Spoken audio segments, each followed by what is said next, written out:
This last guy is going to close the show. Hey, by the way, you hit Twitter and you hit that hard right now. Where do you put Iafrate? Now what? I told you this race was not over. You want to talk about somebody finishing like a freight train.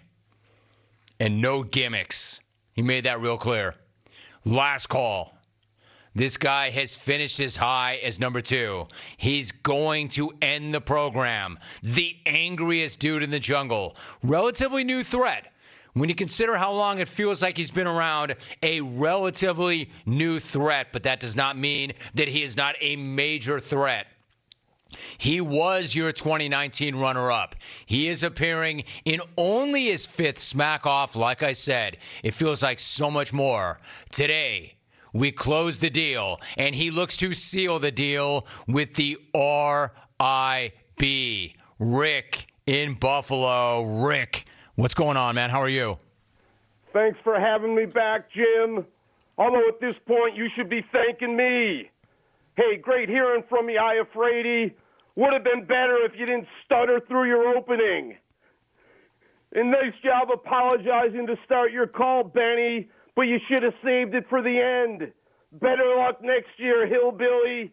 And Caleb, how many times do I got to tell you? Gimmicks are like you. They don't work anymore. And great RSVP last week, dude. I really enjoyed your Smackoff autobiography.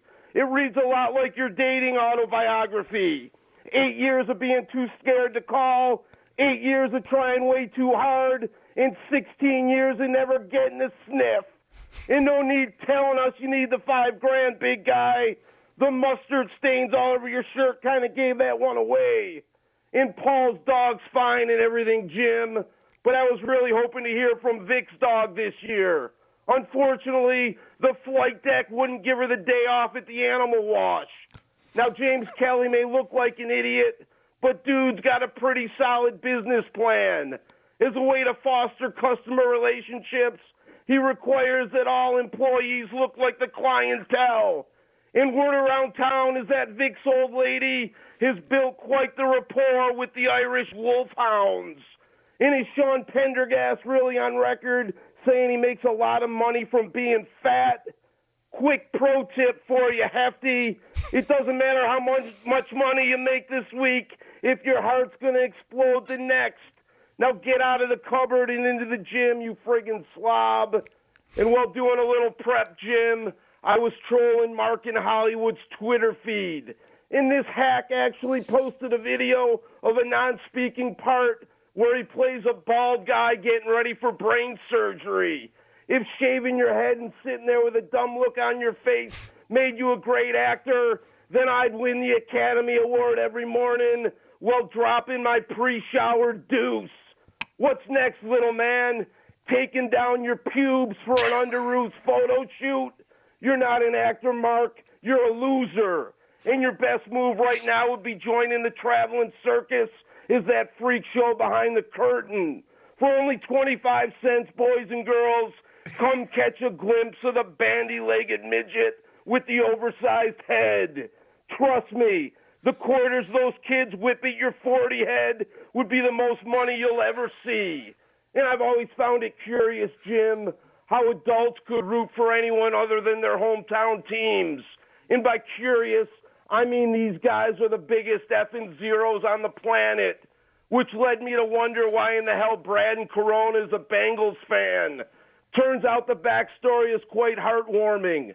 Brad's mom instantly fell in love with Ickey Woods in his shuffle back in '88.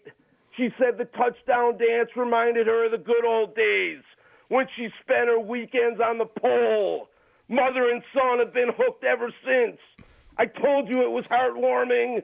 And last thing, Jim, you were spot on when you said I treated every call like the Smackoff. How great I always am. How I long ago replaced Victim in NoCal as the show villain, and how every lady clone wants to get dirty with me. It's that kind of commentary that makes you a Hall of Famer. On behalf of the jungle, keep up the great work.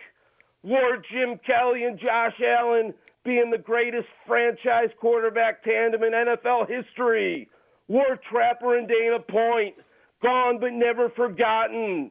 unwar these a-hole Little League dads who keep asking if I need help, as if trying to teach your dumb kid how to play baseball wasn't a big enough headache. Thanks for the vine, Jim. Who loves you, baby? The R.I.P. Rick in Buffalo does not disappoint. All right, there it is.